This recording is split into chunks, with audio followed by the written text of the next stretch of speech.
नमस्कार मित्रों, मैं संदीप कुमार आप सबका इस अथर्व सक्सेस पॉइंट की चैनल पे स्वागत और अभिनंदन करता हूं। जैसा कि आप देख रहे हैं कि हम आपको क्रमबद्ध तरीके से यानी कि प्रतिदिन कर्म कारक यानी व्याकरण के पाठ पे कर्म कारक का अध्ययन कर रहे हैं।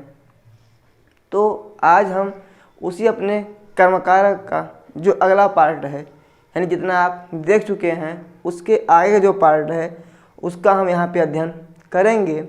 उसके पहले हम आपको बता दें कि व्याकरण सबको पढ़ना अनिवार्य होता है, चाहे वो संस्कृत वाले हों या हिंदी वाले हों। तो हिंदी वाले भी और संस्कृत वाले भी व्याकरण का अध्ययन करते हैं। तो यह जो हमारा चैनल है न कि सिर्फ संस्कृत के टीजीटी वालों के लिए भी है, बल्कि जो हिंदी से तैयारी कर रहे हैं उन लोगों के लिए भी यह व्याकरण वाला पाठ बहुत ही महत्वपूर्ण साबित होगा। उन्हें भी अनुवाद करना पड़ता है इत्यादि कई जगहों पे यह व्याकरण को उनके प्रयोग में आएगा। तो हम यही कहेंगे कि आप भी देखिए और जो आपके परिचय में हिंदी वाले भाई लोग हैं उनको भी भाईचारे के नाते से उनका तक ये वीडियो पहुंचाइए। और सभी लोग इस चैनल को यदि अच्छा लगे तो लाइक और अच्छा न लगे तो डिसलाइक, लेकिन अच्छा न लगने का कारण भी कमेंट में होना चाहिए, जिससे ये पता हो जाए कि अच्छा नहीं लग रहा है तो कारण क्या है, जिससे कि दूर किया जा सके। ठीक है, क्योंकि हम लोग यहाँ पे खड़े हुए हैं तो आप कुछ बताने के लिए, आपको सिखाने के लिए। यदि आपको सीखने में कहीं प्रॉब्लम हो रही है या मेरा सिखाना आपको अच्छा नहीं लग रहा है तो अच्छा क्यों नहीं लग रहा है, कुछ कारण होता है उसका, तो आप उस कारण को वहाँ दिखाइए कि इन कारणों से हमें अच्छा नहीं लग रहा है। आप डिसलाइक आप बेसब्री से यानी कि आप अपने मन से आप स्वच्छंद हैं, जैसे भी चाहे डिसलाइक आप कर सकते हैं, आप डिसलाइक कर सकते हैं। लेकिन बस ये करना है कि डिसलाइक कर रहे हैं तो क्यों कर रहे हैं कमेंट बताइए तो सही। ठीक है, चलते हैं अपने हम जहाँ पे हम अध्ययन कर रहे थे कर्म कारक की ओर। ठीक है, कहाँ पे? कर्म कारक की ओर। और हम जो अभी तक अध्ययन कर चुके थे वो हमारा कल का लास्ट सूत्र था हिको रण्य तरस्यम। क्या था? हिको रण्य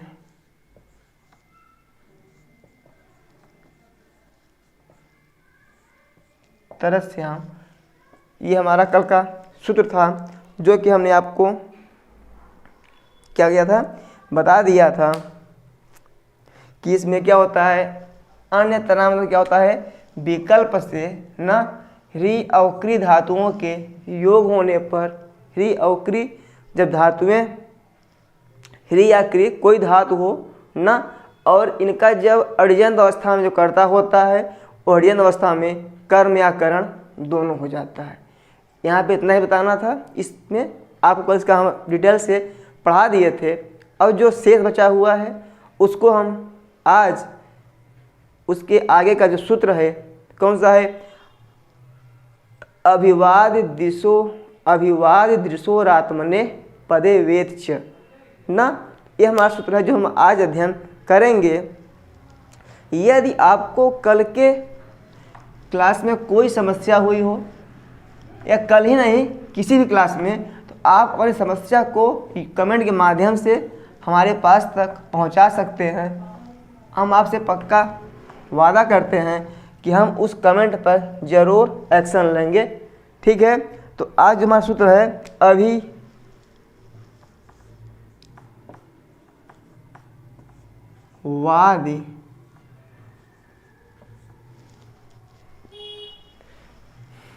अभिवाद दृशो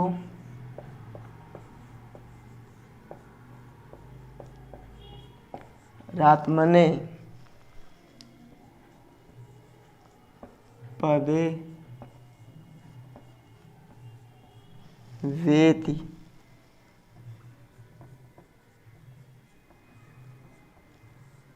वाच्यम।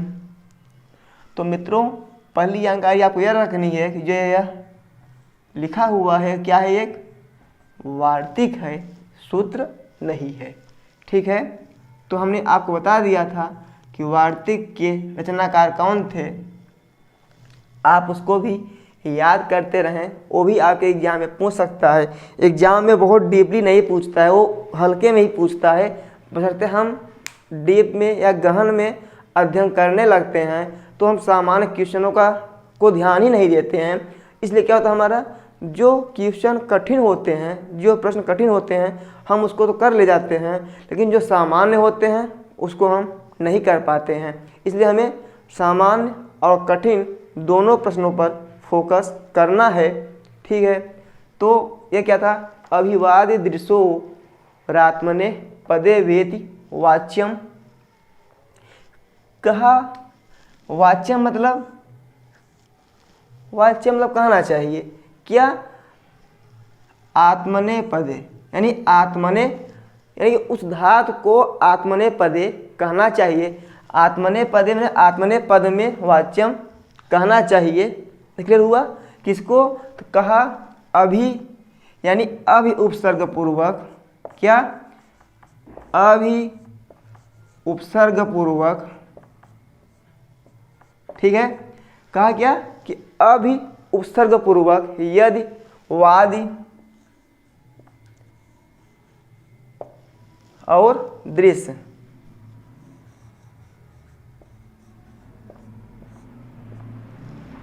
क्या हो, अभी उपसर्ग पूर्वक, जो यहाँ वाद का क्या है, वद धातु है। आप वाद मत पढ़िएगा, क्या है, वद धातु, यानी किसके अर्थ में, बोलने के अर्थ में।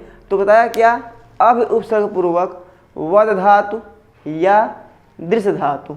ठीक है, कौन कौन, यदि वद धातु के पहले अभी उपसर्ग लगा हो या दृश्य धातु के पहले अभी उपसर्ग लगा हुआ हो, तो जब हम इनका क्या बनाएंगे, जब इसे हम ऋजंत अवस्था में करेंगे, क्या ऋजंत अवस्था में करेंगे, तो हम इनका प्रयोग किस में करेंगे, आत्मने पद में करेंगे। किस में करेंगे, आत्मने पद में करेंगे। यानी कहता है कि अभी उपसर्ग पूर्वक वद या दृश्य धातु को न ऋजंत अवस्था में, किसमें, ऋजंत में, यानी कि प्रेरणार्थक की अवस्था में क्या करेंगे, हम आत्मने पद के रूप में प्रयोग करेंगे। ठीक है, चलें आगे। अब हम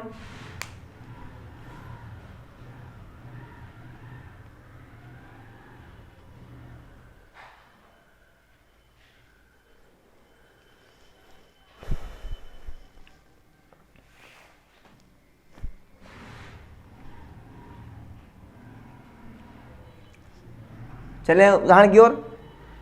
क्लियर हुआ नहीं आपका, सिर्फ इतना ही कहता है कि यदि वद और दृश्य धातु के पूर्व अभी उपसर्ग लगा हो, तो इनका हम ऋजंत अवस्था बनाते समय इनका हम प्रयोग किस में करेंगे, आत्मने पद में करेंगे। ठीक है, जैसे क्या है, उदाहरण है,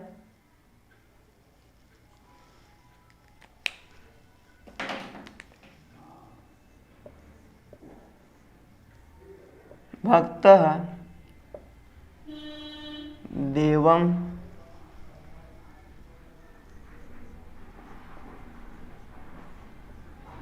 अभिपश्यति।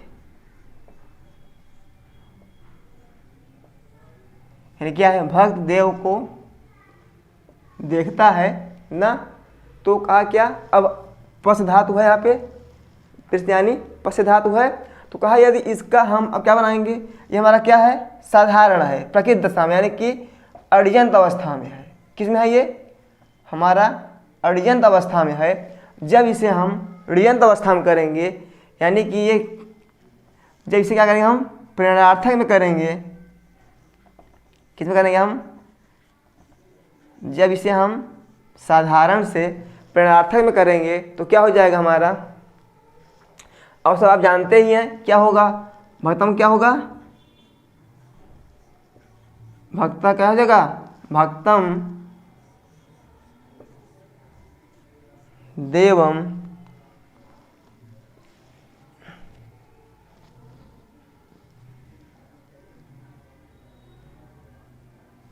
क्या हो जाएगा, अभी दर्शयते। ठीक है, क्या हो जाएगा, भक्तम देवम दर्शयते। ठीक है, क्लियर हुआ ये। अभिवाद दृश्यो आत्मने पदवेति वाच्यम, यह वार्तिक है, कहता है कि वद धातु या दृश्य धातु के पूर्व अभिउपसर्ग लगा हो तो इनका जो जब हम इनको ऋयंत अवस्था में करेंगे, यानी कि इसको हम जब प्रेरणार्थक अवस्था में ले जाएंगे तो हमारे जो प्रयोग होगा वो आत्मने पद में होगा। ठीक है, क्लियर हुआ हमारा ये। इसका एक उदाहरण और देख लीजिए, जैसे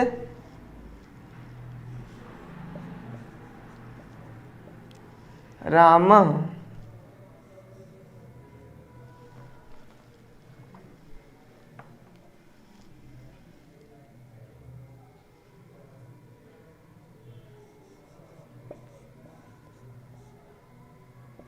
देवम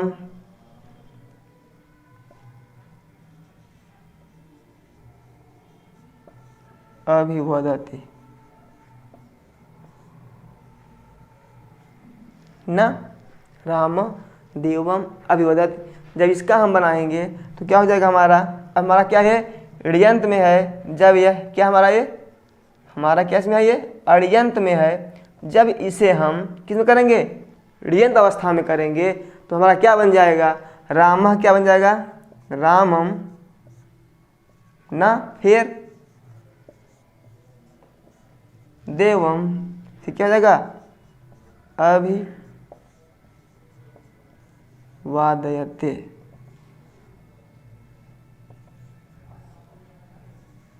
कोई दिक्कत इसमें हो आपको, क्लियर हो गया। बाकी आप जान ही रहे थे कि जो कर्ता क्या हो जाएगा, वो कर्म हो जाएगा। बस ये था कि अभी पश्चात था, अभी क्या बनता हमारा यहाँ पे, अभी पश्यते होता तो क्या हो गया हमारा, अभी दर्शयते हो गया। क्यों, क्योंकि इसका प्रयोग कहीं हम इसका प्रयोग हम आत्मने पद में करेंगे प्रेरणार्थक की अवस्था में। कोई दिक्कत इसमें, चले आगे।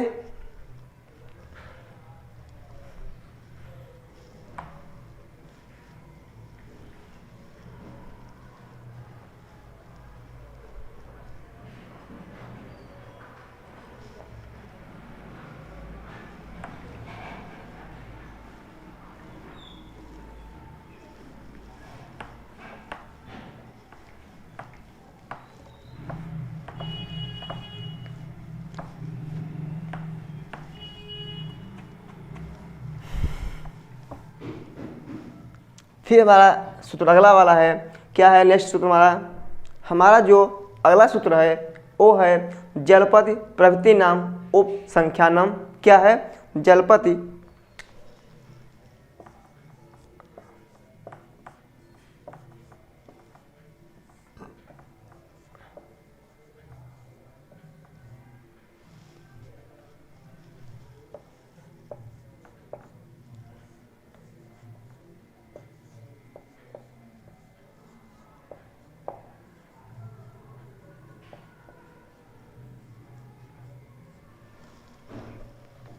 हमारा क्या है, यही हमारा वार्तिक ही है।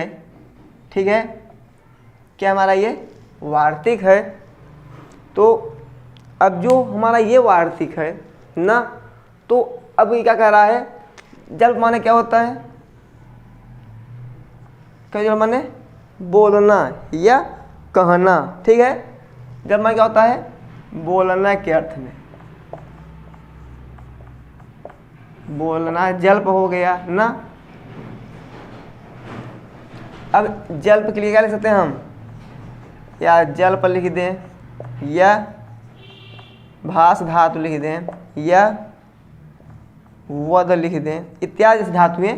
कह रहा है जलपति यानी जल्प आदि, प्रवृत्ति नाम मतलब इत्यादि, प्रवृत्ति नाम यहाँ तक है ना। अब जल्प मतलब क्या होता है, जो जल्प मतलब जल्प इत्यादि, जलपति प्रवृत्ति नाम यानी जल्प इत्यादि जो धातुएं हैं, यानी कि बोलने के अर्थ में जो भी जो धातुएं हैं, कल उपसंख्यानम उसको भी क्या हो चाहिए, जानना चाहिए। क्या अब क्या जानना चाहिए, बता रहा है कि जो जलपति नाम यानी कि जो जल्प इत्यादि जो धातुएं हैं, यानी कि जल्प, वद, भास इत्यादि जो धातुएं हैं, इनका भी जब कर्म होगा, यानी जब इसको ऋण अवस्था में करेंगे तो क्या बन जाएंगे, ये कर्म बन जाएंगे। अभी हुआ क्या कि इन्होंने जब पहले जो बताया गति, बुद्धि, प्रत्यवसानार्थ, शब्द, कर्मा, कर्म, काड़ा, मणि, कर्ता, षड़व, वहाँ जो बताए थे, अब वहाँ से जो धातुएं बची ना, जो वहाँ की धातुएं वहाँ से बची, यानी कि वो जो सूत्र था, क्यों लिखा था पाणिनि जी ने, अब उस सूत्र में जो चीज़ें बच गई, जो धातुएं वहाँ पे बच गई, और उनके भी प्रयोग में हमें क्या करना था, कर्म को, कर्ता को कर्म बनाना था। तो जो जो धातुएं बची हुई हैं, अब उन धातुओं को वार्तिककार महोदय ने, यानी कि कात्यायन जी ने अपने वार्तिक के माध्यम से यहाँ पे हम लोग समझ रहे हैं, यानी कि उन्होंने वार्तिक में बता दिया कि जो वहाँ पे पाणिनि महोदय ने बताया वो ठीक है।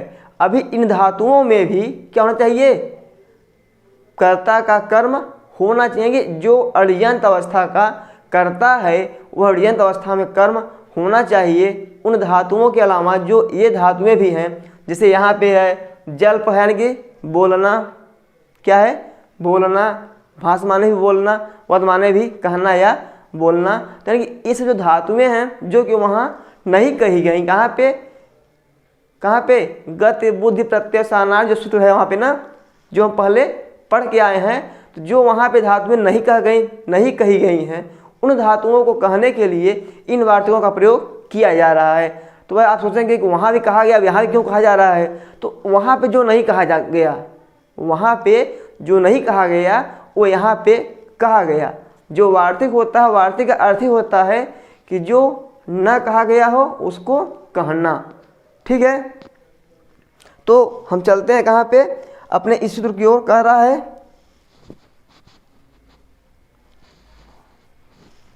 कि जल्प इत्यादि जो धातुएं हैं, जल्प माने बोलना, भास, वद, जो ये सब धातुएं हैं, जल्पद माने बोलने इत्यादि के प्रवृत्ति, ना माने इन सब इस इत्यादि की जल्प इत्यादि धातुओं में भी उपसंख्यानम जानना चाहिए, क्या ऋयंत अवस्था में कर्ता कर्म हो जाए। क्या जानना चाहिए, जो यहाँ लिखा है उपसंख्यानम, इसका अर्थ होता है जानना चाहिए।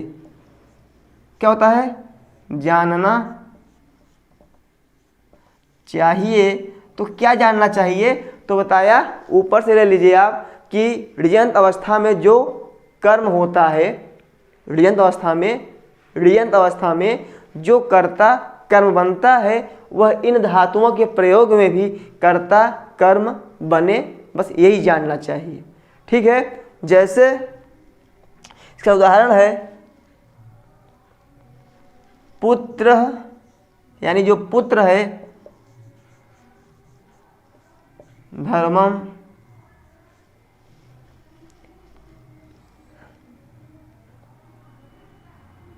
भासते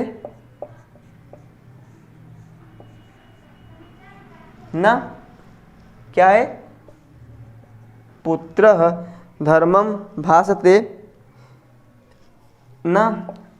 जलपद यहाँ लिखा हुआ है, अगर आप जलपद भी लिखेंगे कोई दिक्कत नहीं है। क्या हो जाएगा, जलपति न। तो क्या हो जाएगा, पुत्र धर्मम भासते। ये हमारा क्या है, हमारा ये अड़ियंत अवस्था में है। किस अवस्था में है, अड़ियंत की अवस्था में है। जब इसे ही हम किस में करेंगे, ऋयंत की अवस्था में करेंगे, तो क्या बन जाएगा, हमारा जो पुत्र जो करता है, क्या हो जाएगा, ये कर्म हो जाएगा। यानी क्या हो जाएगा, पुत्रम, फिर धर्मम, क्या हो जाएगा हमारा ये, फिर भासयत या जल्पयत। क्या हो जाएगा, भासयति या जल्पयति। ठीक है, यानी कि ये कहा कि जल्प इत्यादि जो धातुएं हैं, यानी कि बोलने से संबंधित जो धातुएं हैं, उन सब धातुओं में भी जो अड़ियंत अवस्था में करता है, वह ऋयंत की अवस्था में कर्म हो जाए। क्लियर हुआ, ये क्या हुआ कि जल पे इत्यादि बोलने इत्यादि की जो धातुएं हैं, यानी बोलने से संबंधित जो भी धातुएं हैं, जल्प हो, भास हो, वध हो इत्यादि जो भी धातुएं हो ना, इन सब धातुओं के प्रयोग होने पर जो अड़ियंत अवस्था का कर्ता है वह ऋयंत की अवस्था में क्या हो जाए, कर्म हो जाए। ठीक है, चले अब हम आगे। ठीक है,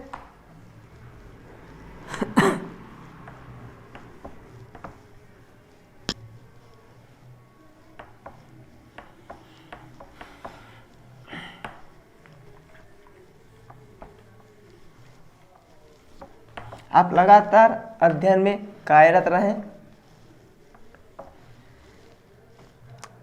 अब देखिए यहाँ पे कुछ सूत्र और आएंगे ना, जो क्या है आपको अपवाद टाइप के लगेंगे। कैसे लगेंगे, अपवाद टाइप के लगेंगे। जिसे एक सूत्र है नी वह्योर न, क्या सूत्र है, नी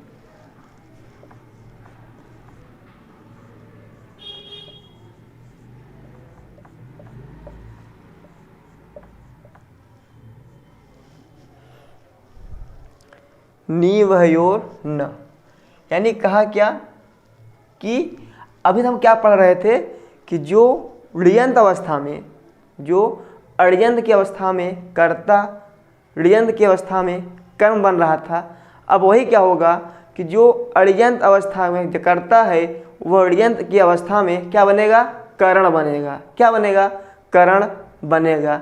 चले दिखाते हैं।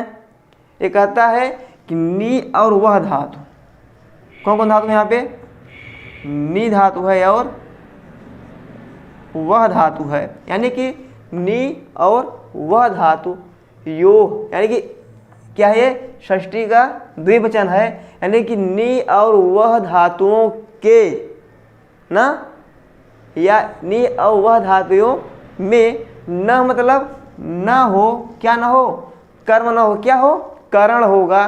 कैसे कह रहा है कि जब नी यानी कि ले जाने के अर्थ में, वह माने भी ले जाने के ही अर्थ में होता है, तो कहा कि नी और वह धातु जब वाक्य में हो तो उसे हम अड़िजंत से जब ऋजंत बनाएंगे तो जो उसका कर्ता है वो क्या हो जाएगा, करण हो जाएगा।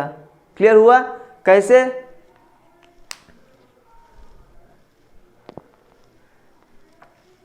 आइए उदाहरण देखते हैं अब हम।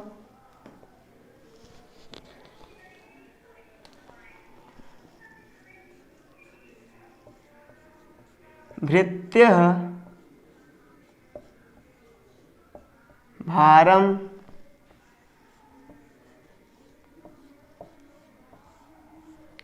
वहति, यानी जो नौकर है क्या कर रहा है, भार को ढोता है या भार को ले जाता है। तो कहा कि यदि यहाँ पे ऐसा कुछ धातु है, वह धातु है या नी धातु है, तो उसका जो कर्ता है अभी हमारा क्या है, अड़िजंत की अवस्था में है, यानी क्या है, अड़िजंत माने क्या होता है, साधारण, आइए अपने प्रकृति की दशा में है, साधारण दशा में है ये ना। तो कहा यदि यह है हमारा साधारण दशा में है, जब इसे हम क्या करेंगे, प्रेरणार्थक करेंगे, यानी क्या, ऋजंत की अवस्था में करेंगे, क्या करेंगे, प्रेरणार्थक करेंगे, तब हमारा क्या होगा, जो इसका कर्ता है वो क्या बन जाएगा, हमारा करण बन जाएगा। तो क्या हो जाएगा हमारा, भृत्येन, क्या हो जाएगा, भृत्येन भारम वाहयति, क्या हो जाएगा, भृत्येन भारम वाहयति। अब ये भृत्येन हुआ, क्यों हुआ, अगर यह सूत्र न होता तो हम क्या करते, भृत्यम भारम वहति, लेकिन यह जो सूत्र आया वो कहा नहीं भैया, जब नी और वह धातु प्रयोग कर रहे हैं आप, कौन धातु, नी और वह धातु को आप प्रयोग कर रहे हैं, आप वहाँ क्या करेंगे, उन्होंने कहा जो उसका कर्ता है जब उसे आप प्रेरणार्थक के रूप में करेंगे, यानी कि जो उसका अड़ियंत अवस्था का कर्ता है जब उसे आप क्या करेंगे, ऋजंत की अवस्था में करेंगे, तो जो आप कर्ता से क्या हो जाएगा, वो करण हो जाएगा ना। तो क्या क्या हो गया, भृत्येन भारम वाहयति। ठीक है, चले आगे।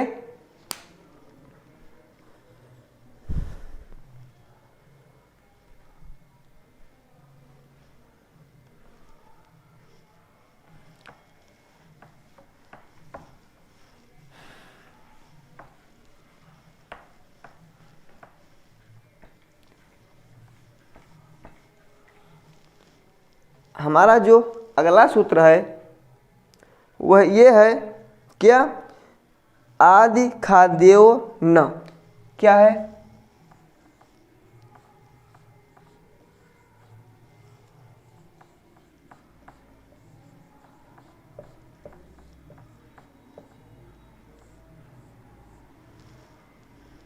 आदि खाद्यो न, यानी कह रहा है क्या हो, अभी क्या बताया कि नी धातु हो और वह धातु हो ना, तो क्या हो रहा था, कर्ता का क्या बन रहा था, जो कर्ता था अड़ियंत की अवस्था में, वह अड़ियंत क्या बन रहा था, कर्ण बन रहा था। तो वहाँ पे अब फिर एक और लिख दिए कि यदि अद या खाद धातु, यानी कि अद मतलब क्या होता है, खाना, खाना भी खाना, यानी कि भोजन करने से संबंधित ना, जैसे अद धातु हो गया या भक्ष धातु हो गया या खाद इत्यादि जो धातुएं हैं, इन धातुओं, यदि ये धातुएं हो तो भी क्या होगा, जो उसका ऋयंत की अवस्था में कर्म बन रहा था, और क्या बनेगा, वो करण बनेगा। ठीक है, क्या बताया कि आदि खाद्योर न कहता है कि यदि अद या खाद, यानी कि अद मतलब क्या, भोजन संबंधित, और भक्ष मतलब भोजन करना ही होगा, फिर खाद मतलब खाना भी, यानी कि खाने करने से संबंधित जो भी धातुएं हैं ना, भोजन करने से संबंधित जो भी धातुएं हैं, उन धातुओं का जब हम ऋयंत अवस्था में प्रयोग करेंगे तो जो उसका कर्ता रहेगा वो क्या हो जाएगा, वो करण बन जाएगा। क्या हो जाएगा, करण बन जाएगा। ठीक है, फिर अब देखिए इसका उदाहरण देख लीजिए आप।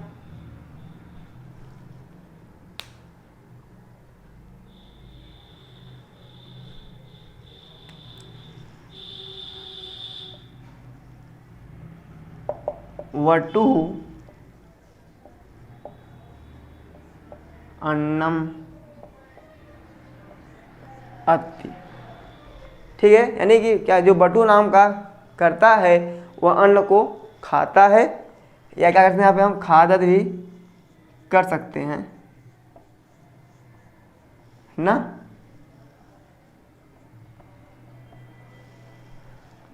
तो क्या हो जाएगा इसका, अब कह रहा था कि जो इसका कर्ता था वो क्या बन जाएगा, अब कर्ण बन जाएगा। अभी क्या है हमारा ये, अभी हमारा ये अड़ियंत की अवस्था में है। किस अवस्था में है, अड़ियंत यानी साधारण की अवस्था में है। जब इसे हम किस में करेंगे, ऋयंत की अवस्था में, यानी जब इसे हम प्रेरणार्थक की अवस्था में प्रयोग करेंगे तो हमारा क्या बन जाएगा, जो वटु है वो क्या हो जाएगा, बटुना, यानी कि करण के रूप में हम इसे प्रयोग कर देंगे, वटुना। फिर अन्नम क्या हो जाएगा, खादयति।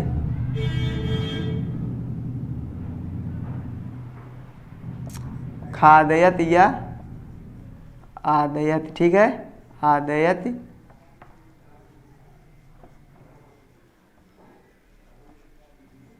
खादयत, आदयत हुआ।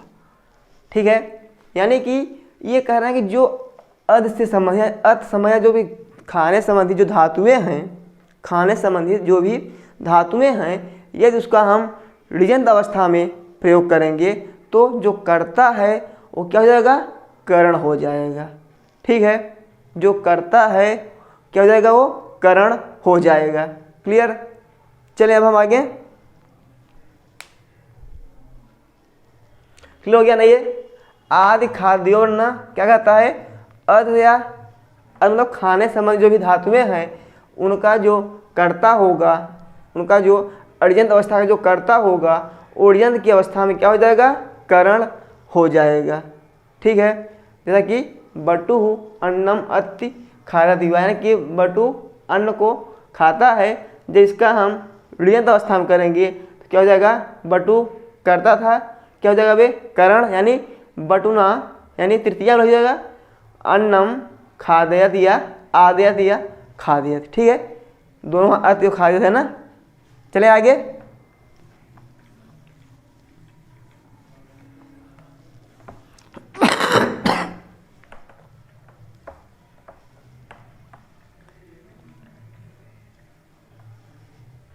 समझ में आ रहा है ना। फिर जो हमारा नेक्स्ट सूत्र है वो क्या है हमारा, भक्षे अहिंसार्थस्य न। भक्षे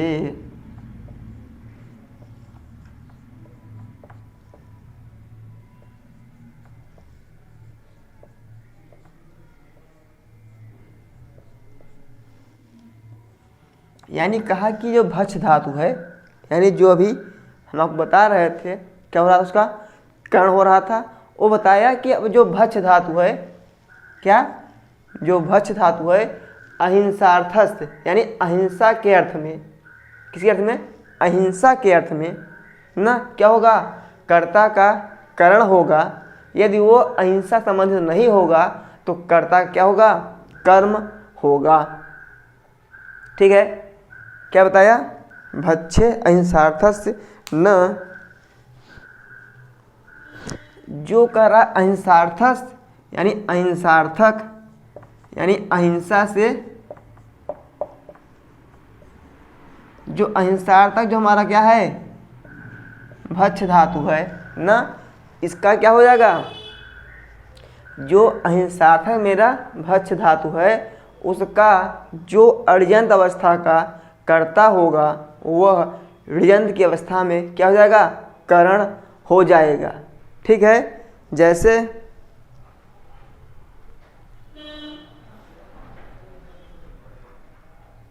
जैसे क्या होगा,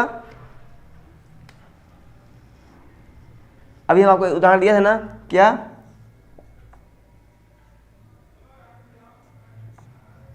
वटु अन्नम भक्षत कर दीजिए अब,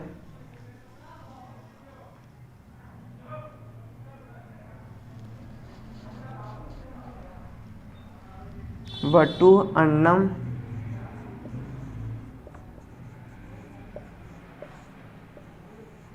भक्षयति।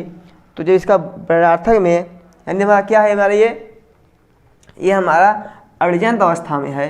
किस अवस्था में हमारा ये अड़िजंत की अवस्था में है। क्या है ये, जो भक्ष धातु किस अर्थ में है, अहिंसा के अर्थ में ना, किस अर्थ में है, अहिंसा के, यानी कि भक्ष धातु भोजन करने के लिए है। वो क्या कर रहा है कि यदि वो अहिंसार्थक भोजन हो, भोजन क्या हो, यदि भोजन अहिंसार्थक हो तो क्या होगा का, तब यदि वो अहिंसार्थक है तो जो कर्ता है, अड़ियंत अवस्था का जो कर्ता है वह ऋयंत की अवस्था में, किस अवस्था में, ऋयंत की अवस्था में कर्ता क्या बन जाएगा, करण बन जाएगा। तुम्हारा क्या बन जाएगा ये,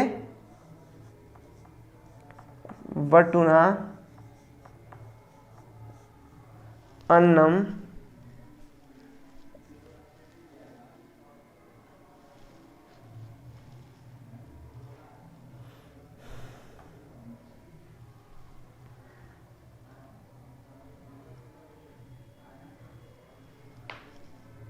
क्या देगा, भक्षयति।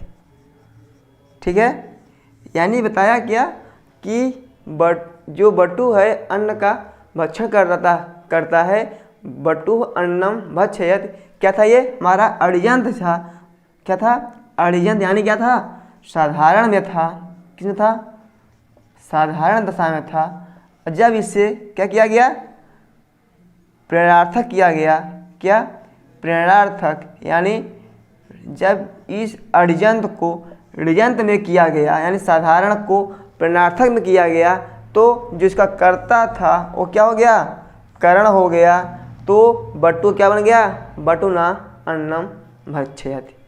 ठीक है, और देखो एक बात और कहा, यदि जो भक्ष धातु है यदि वो अहिंसार्थक, क्या है, अहिंसार्थक है, तब क्या होगा, तब तो कर्ता का करण होगा। यदि वो हिंसार्थक है तो फिर हुआ, यदि कहा अहिंसार्थक होगा तो क्या होगा, कर्ता का करण होगा। यदि अहिंसार्थक होगा तो कर्ता का करण होगा। लेकिन यदि वो हमारा जो भक्ष्य धातु है क्या हो, ये यदि हमारा हिंसार्थक हो, क्या हो, हिंसार्थक हो, तो हिंसार्थक हो तो क्या होगा, जो हमारा कर्ता होगा, किसका, जो हमारा साधारण दशा का कर्ता होगा वो प्रेरणार्थक की दशा में जा करके क्या बन जाएगा, फिर वही कर्म बन जाएगा। क्या जाएगा, कर्म बन जाएगा। क्लियर हुआ।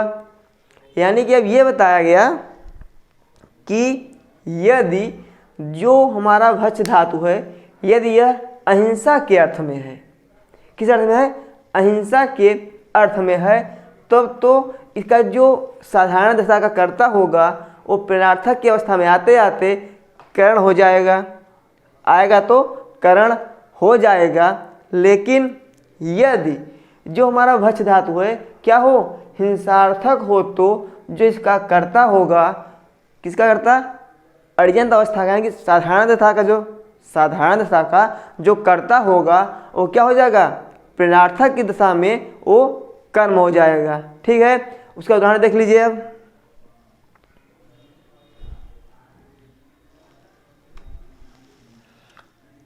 यानी कोई कह दे क्या,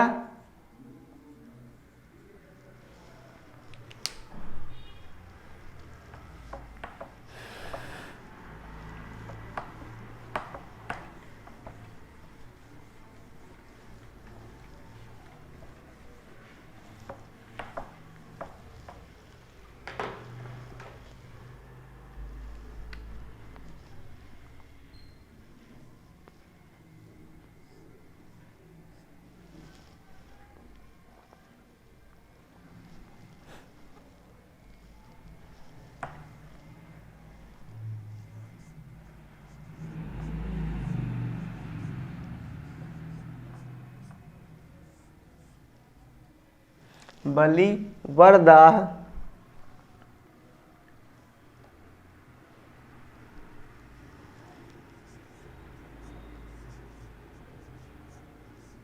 सस्यम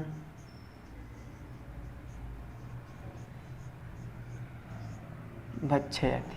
क्या कहा कि जो बलि वरदाह है, यानी जो क्या है,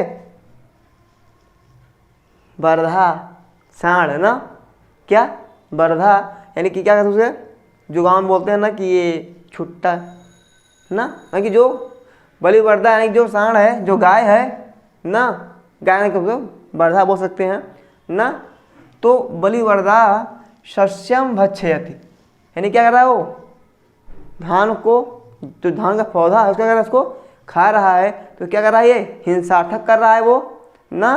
तो जब इस हम अर्जंत अवस्था में है, ये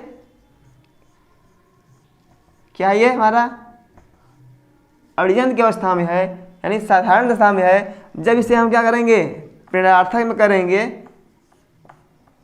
किस में करेंगे, प्रेरणार्थक में, तो जो ये कर्ता है क्या हो जाएगा, हमारा कर्म हो जाएगा। तो क्या हमारा बन जाएगा, ये बलि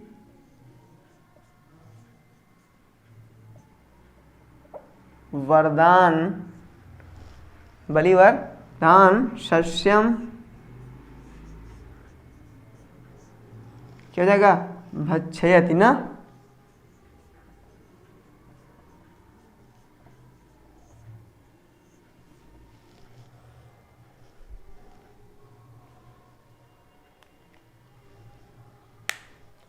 यहाँ क्या होगा, क्या हुआ, यहाँ पे कर्म हुआ। क्यों, क्योंकि जो इसका यहाँ भक्ष्य धातु है किस प्रयोग में किया गया है, हिंसा के अर्थ में। ठीक है, अब यही अगर अहिंसा के अर्थ में होता, भक्ष्य धातु क्या होता, अहिंसा के अर्थ में होता, तो वहाँ क्या होता, तो वहाँ पे हम देखते कि जो वहाँ पे अहिंसा के अर्थ में प्रयोग किया जाता तो उसका जो कर्ता था वो करण हो जाता। लेकिन यहाँ पे जो हिंसा के अर्थ में है, इसलिए जो इसका कर्ता है वो क्या हो गया, कर्म हो गया। ठीक है, चले आगे। अब हम, हमारा ये भी हो गया। अब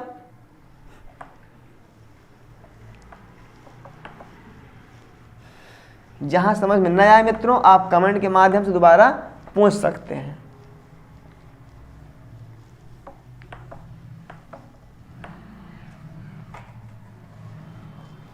फिर हम उसको, हम अगर नहीं आएगा तो उसको हम बार बार, एक बार, 4 बार, जितनी भी बार में आप समझ में आएगा उतनी बार समझाने का प्रयास करेंगे। ठीक है मित्रों। तो अब हमारा जो सूत्र नंबर नेक्स्ट है वह है दृशेश्च। क्या सूत्र हमारा अगला? दृशेश्च।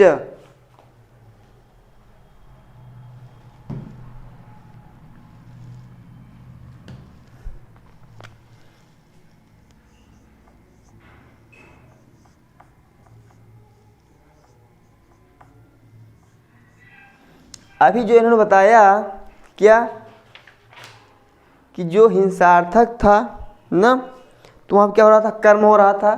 इन्होंने कहा जो दृश्य धातु है, जो दृश्य धातु है, इसके पहले हमने देखा था वहाँ पे, जो हम इसके पहले क्या देखे थे? इसके पहले जो हमें सूत्र मिला था एक ठो, वो था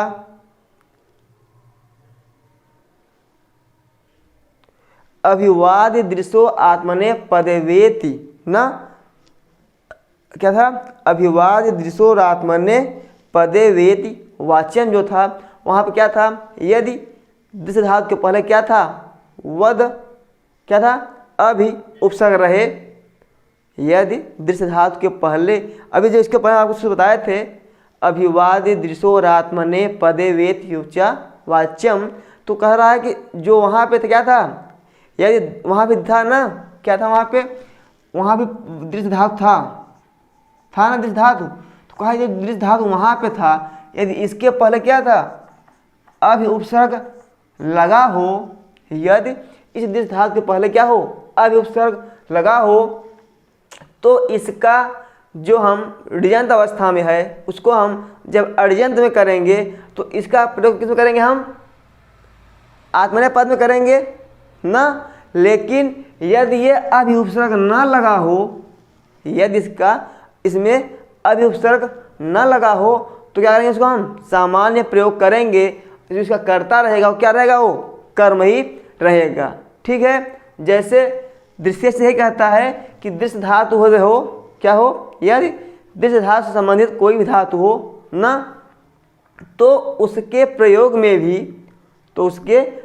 में भी साधारण दशा का कर्ता प्रेरणार्थक की दशा में कर्म हो जाता है। ठीक है। जैसे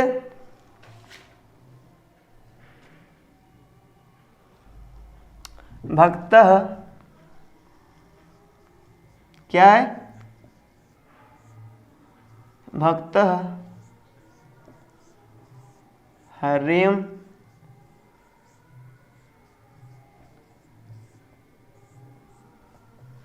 पश्यति। क्या है? भक्तः हरिम पश्यति। हमारा क्या है? ये साधारण दशा में है। किस दशा में है हमारा? ये साधारण की दशा में है। अब यही यदि क्या हो जाएगा? हमारा प्रेरणार्थक बनेगा। क्या बनेगा हमारा? जब यही प्रेरणार्थक दशा में, जब इसको हम वाक्य को प्रेरणार्थक की अवस्था में ले जाएंगे तो हमारा क्या हो जाएगा? जो कर्ता था वो क्या हो जाएगा? हमारा कर्म हो जाएगा। क्या हो जाएगा? कर्म हो जाएगा। तो हमारा क्या बनेगा यहाँ पे? भक्तम हरिम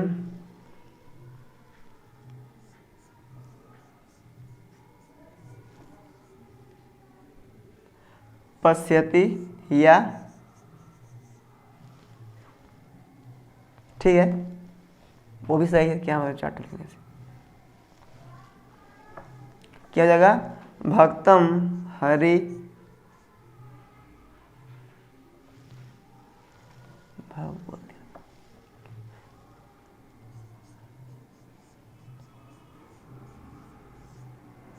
पश्यति। क्लियर हो गया? ये दृश्य से सूत्र है, वो क्या कहता है? वो कहता है कि यदि दृश्य धातु हो और उसके पहले क्या हो? अभि इत्यादि कोई उपसर्ग न लगा हो, तो जो उसके साधारण तथा कर्ता है वह ऋजंत अवस्था में, यानी जो जब उसको क्या करेंगे? हम प्रश्नार्थक अवस्था में ले जाएंगे तो जो कर्ता है क्या हो जाएगा, वो सिर्फ कर्म हो जाएगा। ठीक है। अब इसकी जो आगे नेक्स्ट सूत्र है क्या है, कर्म प्रवचनीय युक्ते द्वितीय है।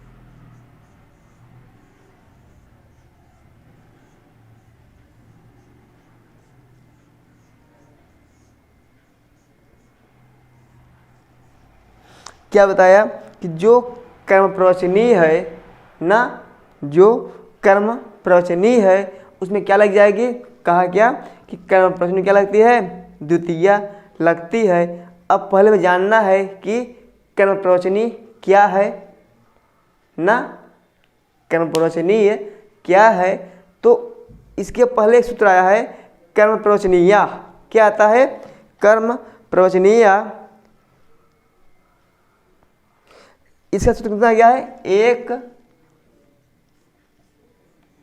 4 84 किसका है, इसका है कि कर्म प्रवचनीय युक्ते द्वितीय। और इसके जस्ट पहले एक सूत्र है उसका क्या नाम है, कर्म प्रवचनीय। क्या है, कर्म प्रवचनीय।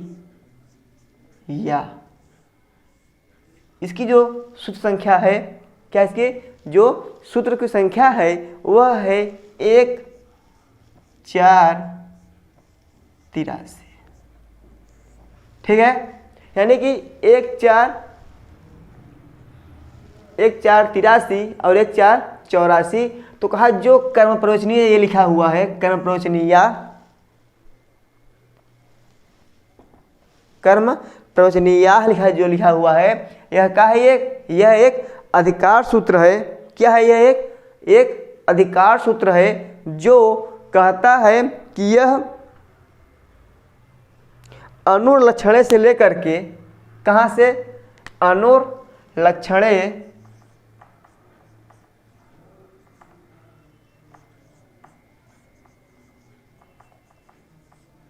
अनुलक्षणे से लेकर के सूत्र नंबर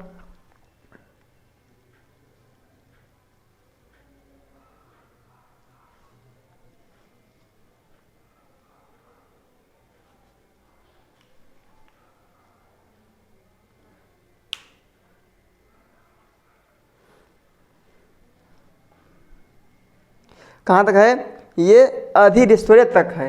यानी कहता है कि अनुलक्षणे से लेकर के जो सूत्र क्या है, अधिनिश्वय, क्या है, अधिनिश्वय सूत्र है। यहाँ तक कि जो, यानी कि सूत्र संख्या कितना है इसकी, 1 4 84 से लेकर के 1 4, इसका कितना है, 1 4 84 से लेकर के 1 4 97 तक की जो संज्ञा की जाएगी उसका क्या नाम रहेगा, कर्म प्रवचनीय। चलिए बाकी जो एक कर्म प्रवचनीय संज्ञा है इसको हम अभी कल डिटेल में बताएंगे। तब उसके बाद बताएंगे कि कर्म प्रवचनीय के योग में क्या प्रयोग किया जाता है, द्वितीय। ठीक है, बशर्ते आज के लिए बस इतना ही कि कर्म प्रवचनीय क्या है, एक जो कर्म प्रवचनीय है, कर्म प्रवचनीय है, ये क्या है, हमारा एक अधिकार सूत्र है जो कहता है कि अनुलक्षणे यानी 1 4 84 से लेकर के अधिनिश्वय 1 4 97 तक के सूत्रों को क्या कहा गया, कर्म प्रवचनीय कहा गया। ठीक है, बाकी हम इस सूत्र के बारे में हम नेक्स्ट क्लास में आपको और डिटेल से समझाएंगे। ठीक है, बाकी आज के लिए बस इस क्लास के लिए इतना ही, यहीं समापन करते हैं। ठीक है मित्रों, तो जो आपको हमारी क्लास में समझ में न आए, ठीक है, तो आप उसको कमेंट के माध्यम से हमसे दोबारा रिवाइज करवा सकते हैं। जो हम आज पढ़ाए हैं, जो हम आज के पहले जो क्लास पढ़ा दिए हैं, उन सब कक्षाओं को आप रिवाइज करके पूछ सकते हैं। ठीक है, तो जब आप पढ़ेंगे तभी तो पूछेंगे। अब इससे दो बात सिद्ध होती है, या तो आपको सब कुछ आता है या तो कुछ नहीं आता है। ठीक है, तो आपको सब कुछ आता हो, हम ऐसी कामना करते हैं। यदि आप कुछ नहीं पूछ रहे हैं तो हम यही कामना करते हैं कि आपको सब कुछ आता हो। ठीक है मित्रों, बस आज के लिए इस क्लास को इतने पे ही रखते हैं। बाकी हम नेक्स्ट फिर मिलेंगे आपको कल इसी टाइम पे। नमस्कार मित्रों।